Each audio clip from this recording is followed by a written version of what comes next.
Hi, everyone. My name is Ellin Lolis. I'm the founder of Ellin Lolis Consulting and my admit coach. And today we're going to be talking about the 5 toughest interview questions and how to answer them.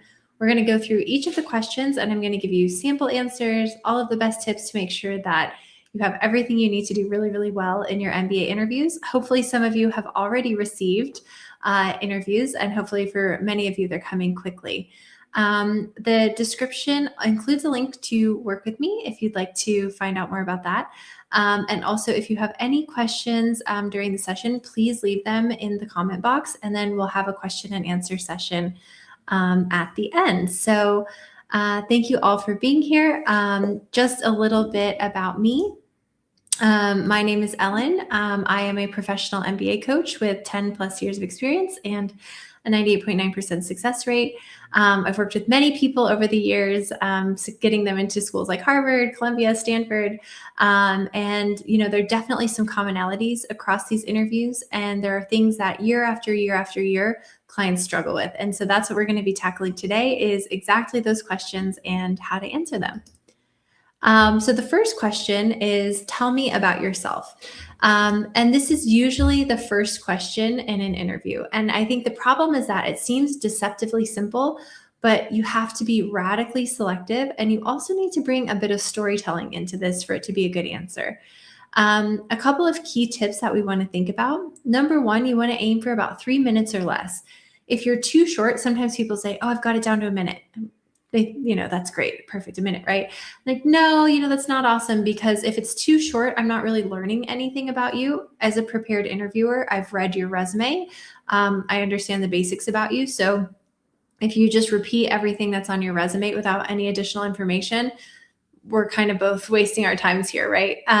If it's too long, it's boring. It can seem unfocused. And I always try to tell people to be mindful of the mental scroll, right? They're not going to literally scroll past you. But in our minds, we have really short attention spans. And even though I'm looking like I'm engaged, maybe I'm thinking about what I need to buy for dinner or that I need to pick up my dry cleaning on the way home. So having a shorter answer is really helpful to maintain that engagement, and an interview, making sure that there's that good give and take, bouncing around between questions and answers. So 3 minutes is about the sweet spot. This is not a recap of your CV, as I mentioned.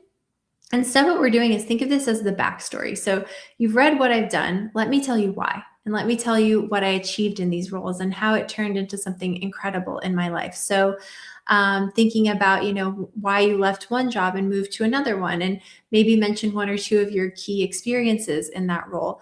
That'll turn out really, really nicely. And it'll give me a great sense of the person behind the resume, which is what we're aiming for here. We also want to mix personal and professional elements if you have time. If you don't have time, you can leave this for later. But if you do have time, it's nice to share a little bit about what you like to do outside of work. So kind of get to the end of your story and say, so that's me. And outside of work, I'm really passionate about volunteering. Or I had a client recently who was really passionate about flag design and talked a little bit about that. That's an interesting way to add some additional information about yourself and round out the profile. Again, when we're looking at MBA applicants, a lot of them are very similar. You went to similar schools, you had similar careers, people at the top of their game, right? You're all very accomplished people.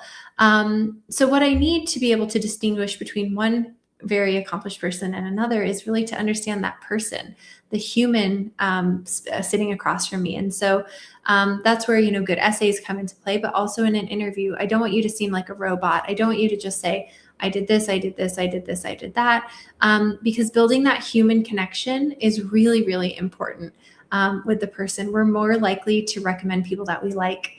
And if you can be likable and have a hobby that somebody else maybe shares with you, you're in good shape. I would also say to highlight your achievements strategically. We're not looking for full star stories. So that's situation, task, action, result, that kind of here's what happened in the beginning, middle, and end. But what we're looking for are some kind of general highlights. So, I was working at McKinsey as a business analyst and, had the chance to mostly focus on private equity projects. The one that I'm most proud of, we recently closed and we helped blah, blah, blah. A sentence here, a sentence there to kind of highlight your achievements, but don't put your stories here. You're going to have behavioral questions. You're going to have the chance to share other information about yourself, and you want me to maintain focus and you want to maintain that flow of conversation here. It's also not uncommon for you to get follow-up questions to the tell me about yourself. So when you're going to practice, that's a great thing to have whoever you're practicing with do. Say, oh, I saw in your CV that you mentioned this. Tell me more about that. Or, so why exactly did you decide to move to Paris? Have them ask you some follow-up questions about yourself. And if you're not able to fit the what do you like to do in your free time into your tell me about yourself, maybe have that person ask that as a follow-up question so you can practice.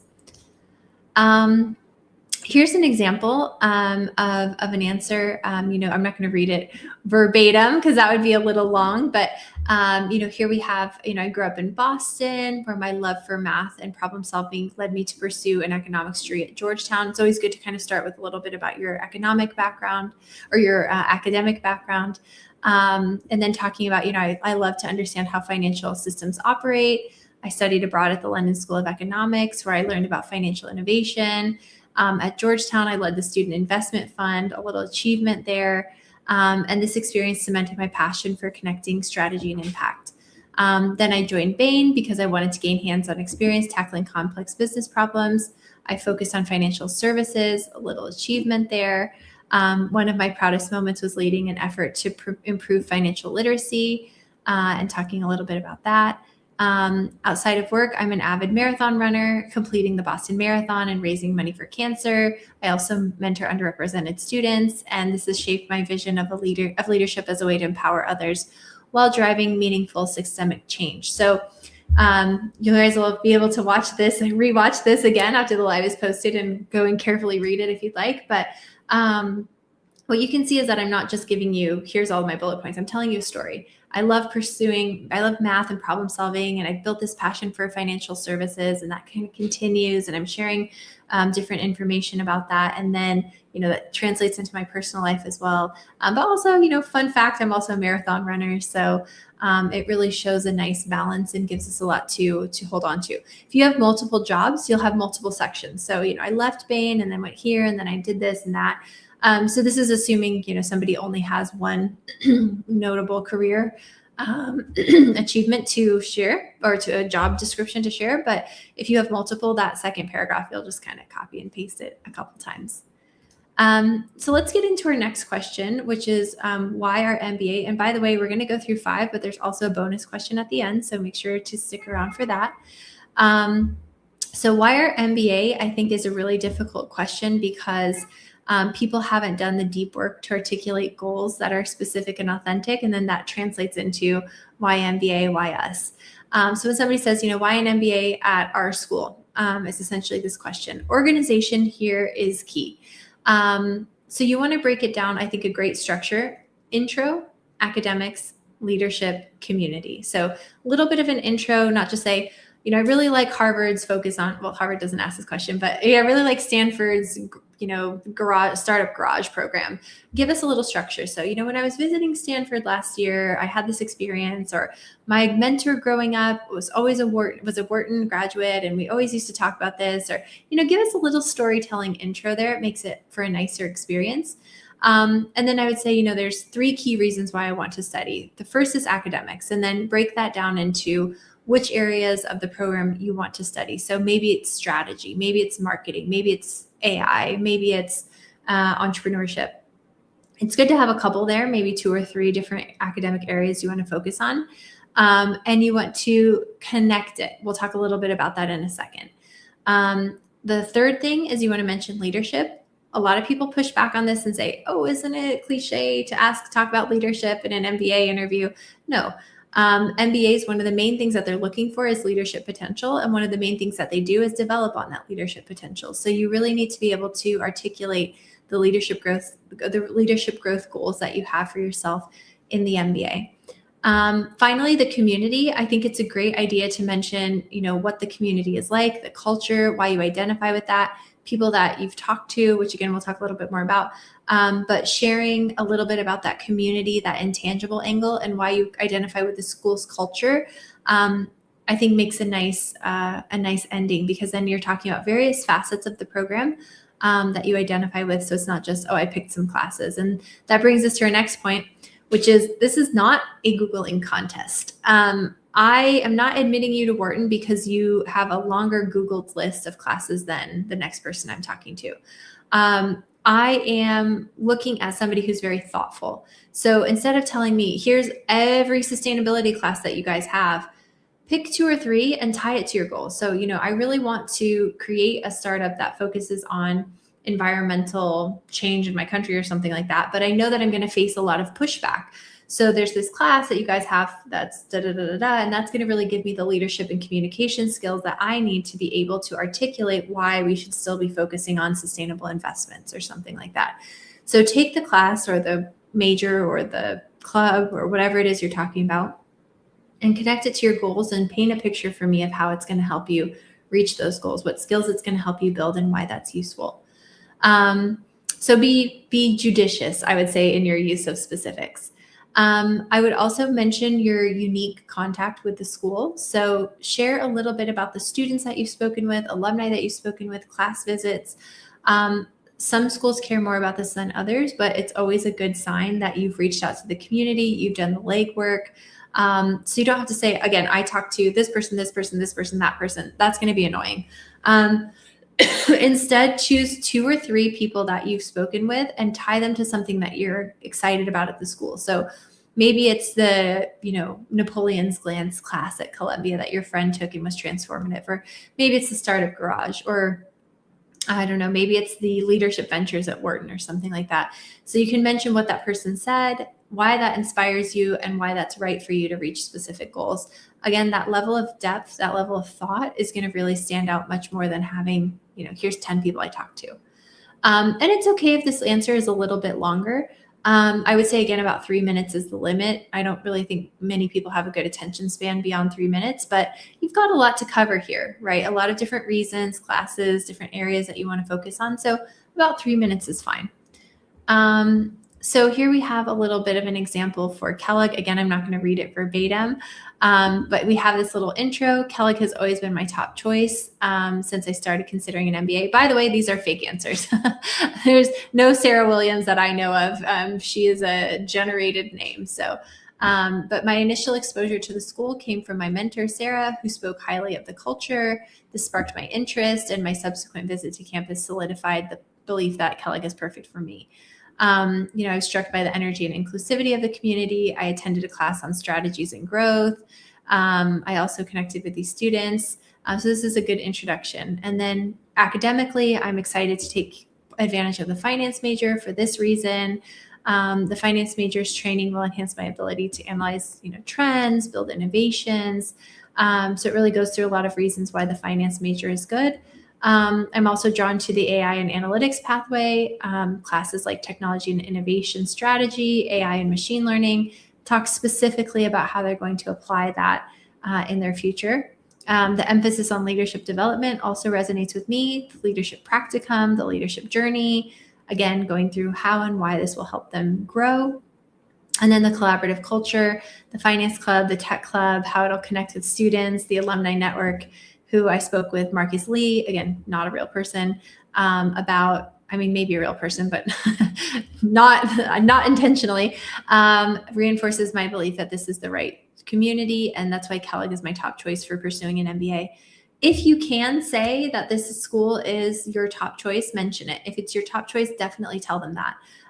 One of the things that we're doing when we're interviewing candidates is seeing, is it a good two-way fit, right? So if I pick you, will you pick me? There's no point in me admitting a bunch of people who I don't think are actually going to take my offer and are going to actually come to my school. It's not good for yield. It's not good for rankings. So it's really important that, you can share your enthusiasm for the school, and that can be shown by showing a visit. It's okay if you can't visit, but if you do, talking to people, which anyone can do, specific reasons for that school and how it's going to help you. And of course, if it's your top choice school, make sure they know about that. That'll only help your case. Our next question is veering away from what I like to call these foundation questions, which are kind of the bread and butter of an interview, more towards the behavioral. And this is, tell me about a time that you failed. I think this is a really hard question because nobody wants to look bad.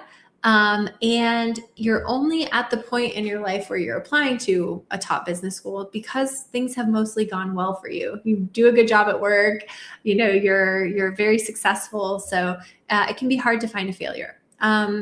So when you're thinking about a failure, the first thing I like to encourage people to do is to pick a Goldilocks failure. So kind of the children's story, not too hot, not too cold, just right.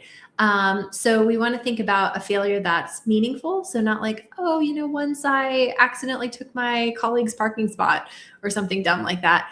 And not something that's a red flag. Like I did have a client about a decade ago who said, I accidentally leaked confidential data about an IPO to the press. And I almost got sued. And I was like, wow, I know it was an accident, but that's not a good look for you. It doesn't pass a good image. So, you don't want to say something that makes you look bad, but you need to find something that is right in the middle, and shows self-awareness, shows growth, and that is, a meaningful failure. We also want to make sure it's your fault. I know this seems kind of basic, but this is one of the number one feedback points that I give to people when I'm working with them on this question. Your failures are not the same as bad luck or team failures. So for example, during COVID, a lot of people said like, we had to close down this department or we had to lay people off and it caused all these problems. It's not your fault. Like you didn't do anything wrong. It needs to be something that you messed up. It was your fault and you took responsibility and tried to fix it. So keep that in mind. Make sure you can use a clear STAR format. It helps the interviewer clearly understand the situation. So, here's what was going on. Here's the context. Here's how I failed. Here's how I fixed it or tried to fix it. And here's what happened in the end and what I learned. You always want to end on what you learned and how you improved. Even though growth-oriented is a very Kellogg-coded term, it's an important thing for all the schools. They want to see people who are self-aware, mature, and can really say, admit when they've made mistakes and use that to improve. So here's an example, situation. I launched a feature for Google Assistant that I thought would be a game changer, explaining a little bit about it. I had strong research supporting the concept, and engineering was excited about the technical challenge. The feature failed to gain traction after launch, with less than 2% of users adopting it and privacy concerns being raised in feedback that I hadn't anticipated during development. Instead of trying to fix the feature immediately, I conducted extensive postmortem analysis, including user interviews, consultations, and discovered that had focused too much on technical capability and not enough on user trust. So I ultimately deprecated the feature, but the learnings led to a complete overhaul of how Google, this is not a real Google story, by the way, approaches privacy-sensitive features. I developed new user research methodology, and did this and this and that. While it failed, I think the way that I handled it, led to my promotion to senior PM. I would also add, I just removed it for the reason of space here, but this is what it taught me. So it taught me that when you're, working on a project, don't rush it, or, conduct research first before you get everyone excited, or whatever that learning might be to show that you're growth oriented. Another behavioral question, number 4, that we want to go through is tell me about a time you had to work with someone difficult. This is a hard question because it's testing your judgment, it's testing your emotional intelligence, it's testing your conflict resolution skills, and you need to be able to not sound petty or judgmental. So there's a lot of things that I can learn about a person from a question like this that maybe they don't think I'm paying attention to. So the number one thing, many candidates pick something too trivial. We need to see how you handle conflict. So if it's, again, like I took my colleague's parking spot, unless you and your colleague got in a big argument about it and it translated to the office, that's probably not the right choice. We want to make something that, we want to choose something where, it was a difficult situation. You really had to navigate it well, show good communication skills and good judgment. A lot of times we shy away from difficulty, right? We don't want to show failures. We don't want to show conflict, but in those moments, it really tests us and shows us who we are. And by going through those situations, navigating them and coming out on the other side, it really shows a lot of strength of character and also can show how you've built great skills. So these are questions not to be afraid of. We also want to choose, we don't want to choose an example that shows a lack of emotional intelligence. I've had examples in the past where you don't resolve things, and it can be done, and it can be done really well and make for a great example. But in general, the easiest thing here is going to be to choose an example where you guys were able to work things out. You're able to come to consensus, figure it out. You didn't have to end up firing the guy, or you didn't have to end up leaving the company. That's kind of the best way to show that you have good emotional intelligence.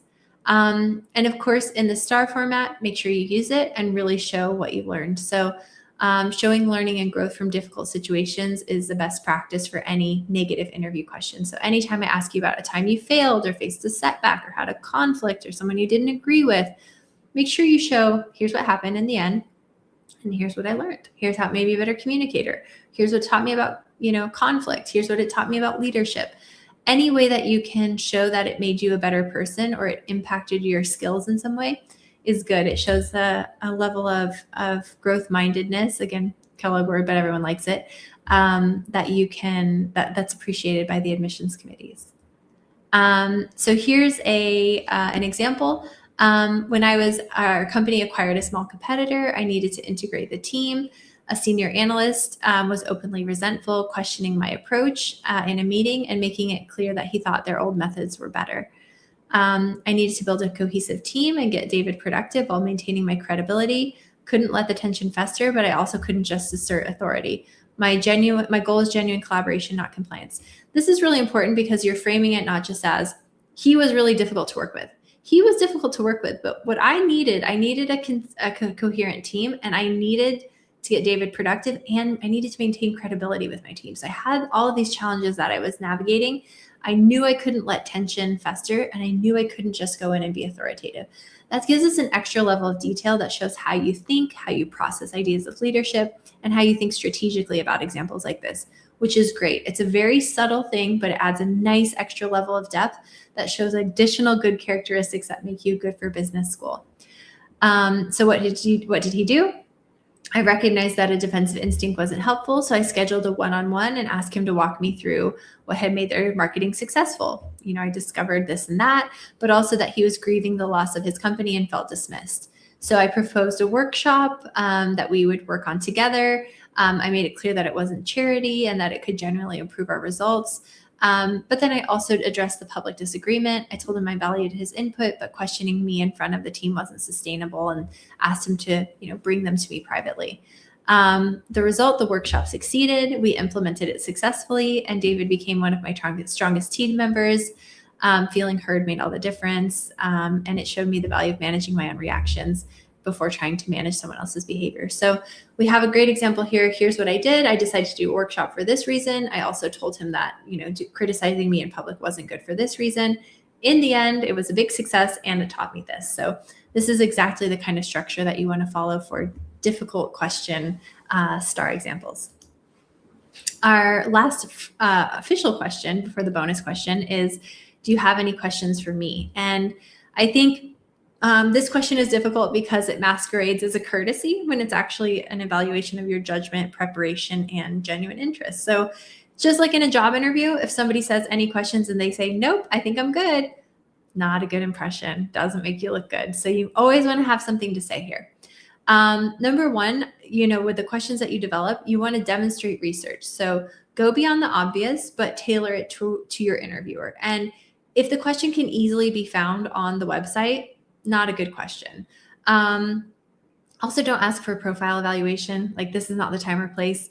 Or do you think my GMAT's good enough? Like, things like that. Don't ask that. It's not the time or place. You want to ask genuine questions that show that you've gone beyond the website and you're trying to understand the school or their experience better.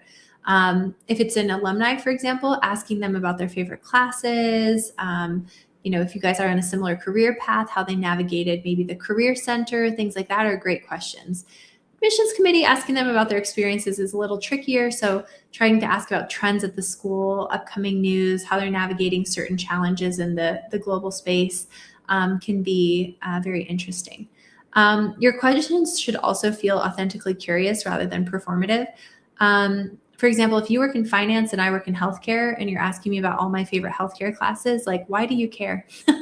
Your goals are not in healthcare. Like, why are you asking me this? It doesn't seem genuine. So, but maybe you notice that we both are interested in doing business in Asia. Great, ask me about that. Or maybe we truly have nothing in common, and you can ask, like, what are some of your favorite memories on campus? Or, how was your experience working with the Career Center? I know we're in different industries, but I'm curious what that was like. Or any tips that you would have to make recruiting better. So make sure that your questions make sense and seem genuine. And use them as a door to conversation. You don't need 10 questions. You're not checking a list here.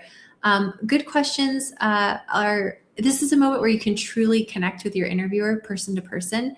And this is the moment where you're going to do that. So create a conversation, have 2 or 3 really good questions, and ask follow-up questions. Let it flow.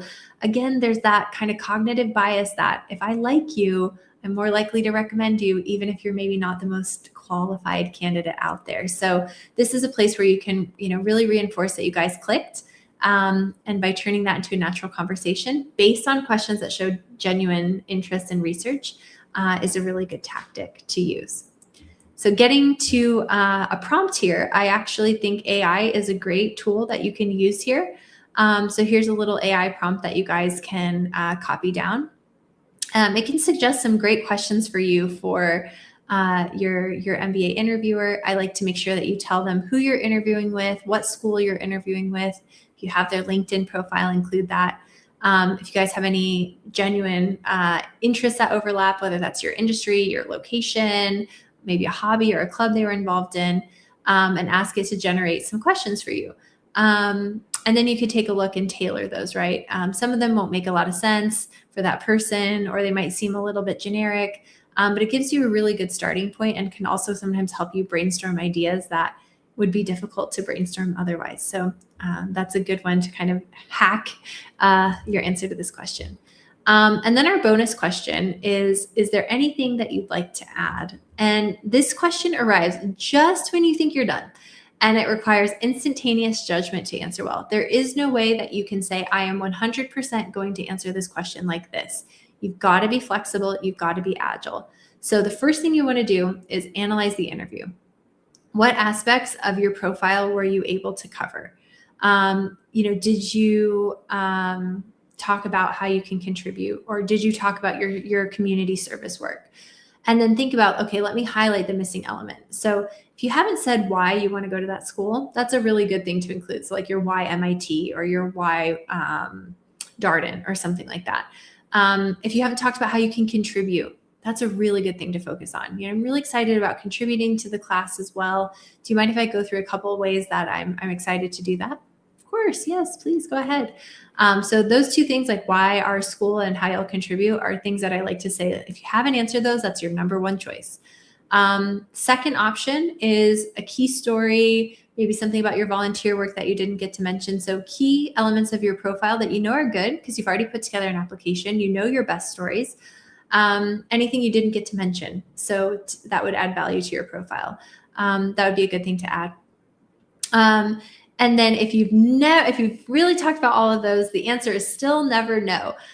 You want to have an ace up your sleeve. So this is a story that I like to think of as, if you get to mention it, great. If you don't, no big deal. It doesn't weaken your performance at all if nobody ever knows this about you. But if they get to, cool.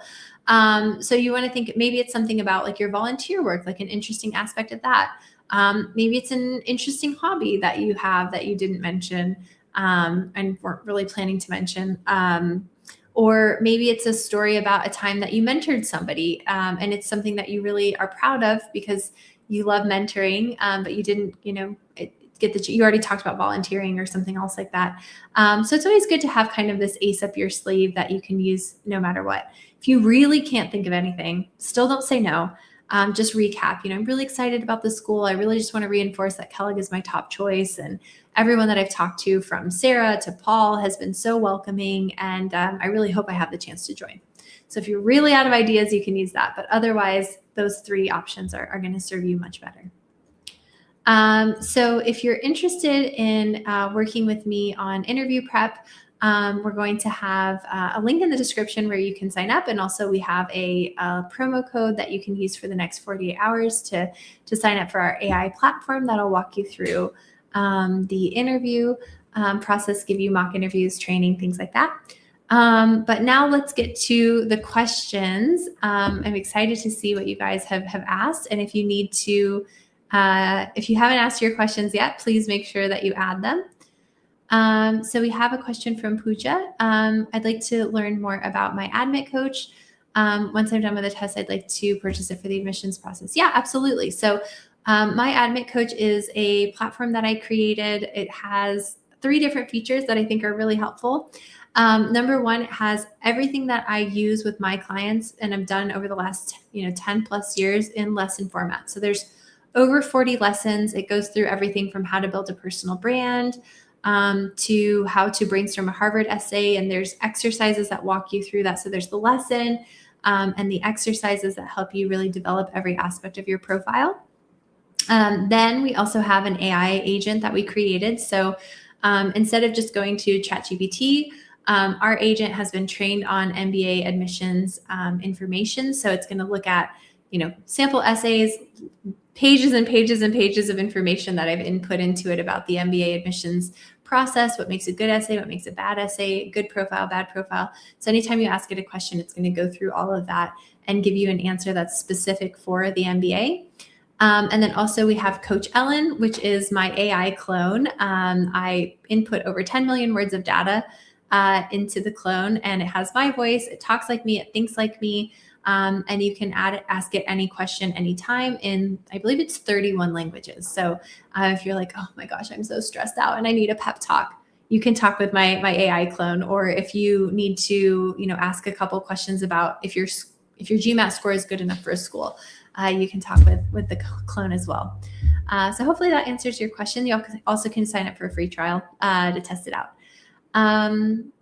Lakshmi, I think is maybe your name, hopefully. How is a higher than median age going to affect my success with applications? It depends a lot on your application, what you're putting together. I would say the number one thing that they're going to be looking at is how can an MBA benefit this person, and are they going to make the most of our program? So when you get older, it gets a little bit more complicated because MBA recruitment recruits for generally a specific level of goals, right? Of roles. Nobody's going to an MBA to hire for a CEO level, right? Nobody's going to hire for a, senior director level. They're looking more for like analysts, associates, that kind of level. So if you're already a CEO, why are you here? What do you need to recruit for? That's something that definitely we want to think about. So you need to make sure that your goals make sense for an MBA. As if you've got that set, great. So, maybe you want to be an entrepreneur and you finally want to pursue this goal that you've had your whole life. And the full-time MBA makes a lot more sense because you need to take full advantage of all of those resources that they offer that executive MBAs don't. Great. That makes sense. The oldest person I've worked with was 44 years old for a full-time MBA program. So there is some space there. And then in terms of is there specific questions to ask? In the application itself, there's not, but I usually suggest that older applicants who are significantly older than the mean use that optional essay to talk about why they waited until now, because I think that's a really important thing to share. And then in the MBA, in the interview itself, there is a question, why now? And you may or may not get that. Like if you're right in the sweet spot, I might not ask you why now because it's kind of obvious. But if you're really young or really old, that question tends to come up a lot. So why are you pursuing an MBA right now? And make sure you have a really solid answer that can mirror what you've said in that optional essay that you might be writing. If you didn't write the optional essay, that's okay. You can use the interview as a way to share that. And if they don't ask you why now and they say, hey, Lakshmi, is there anything else you'd like to share? That'd be a great place to go and say, yeah, I know I'm a little older. I'd love to share with you why I decided to wait until now to pursue my MBA, and then walk them through the reasons. Is it a good practice to send a thank you note a couple of days after the interviewer? Does it need to be brief? Any advice on what to write, what to avoid? Great question. I would definitely send a thank you note, and I would send it within 24 hours. Things move quickly, and the interviewer is going to send that report about your interview probably the same day, maybe the next morning, depending on when you interview. So you want to send the thank you note before they compile their notes and send it off. Generally speaking, I would keep it pretty brief. I would say like kind of one cell phone screen of length is good. If you need a little more, that's okay, but not too much. And in that content, I would, thank them for their time. Maybe mention anything that you guys connected over or advice that they gave you that you appreciated. Don't just send a form email. Send them something that shows that you put a little bit of thought into it and customized it and personalized it. And then also, if there was anything in the interview that you forgot or that you messed up and it really needs to be mentioned, you can ask something about that. So like, for example, maybe you didn't get asked why MIT and they didn't give you any space for any questions for me or anything else you'd like to add. And maybe say, I also didn't get the chance to mention why MIT is my top choice. I just wanted to provide you with a couple of reasons and, a sentence or two. We're not looking to write a novel here. Generally, don't add anything to your interview in this thank you note unless it's really important. Best practice is not to do it, but if you have a really good reason for doing it, definitely you can add it. And so what I would avoid is like just sending a generic, like, thank you so much for your time. It was great. And I would also avoid, trying to ask for like a profile evaluation or ask them if they're going to recommend you or not. Or ask them if they can write you a side letter or things like that. We really don't want to be asking for favors, and also keep it short. It's not another essay. You might be tempted to add additional stories that you didn't get to mention or different things that you didn't get to mention. Generally avoid it unless it's really, really critical. And that should give you a good letter of recommendation or a good thank you note after the interviewer. So if you guys have any other questions, I would love to hear from you. But I would say that, in terms of how you can use AI, that's a question I get a lot on your interview as well. I think AI can be great to write you, list of questions. You can go to my website, ellinlolis.com, and I have a blog with many, many interview guides that have mock questions. And sometimes it can be helpful to put that into an AI system and ask it to generate new questions for you so that you can practice a little bit more. Or if you're having trouble figuring out, where to shorten an answer, maybe you're telling me about yourself, you can't get it under 8 minutes. Maybe put your answer in and ask where you could shorten or streamline. So I wouldn't go in and say, hey, write me the perfect answer for this question, but to use it as a thought partner for questions that you already have, and to help it write questions for your interviewer. You can even use it to write your thank you note. In the platform, My Admit Coach, I do have a couple sample prompts that you can use to write a thank you note for you. And then of course, take a look and personalize it, but it can be a great tool as long as it's not doing the work for you. Awesome. Well, I think that brings us to the end for today. Thank you guys all for being such a great audience. If you'd like to learn more about the platform or work with me, please check the links in the description. And good luck to all of you with your interviews.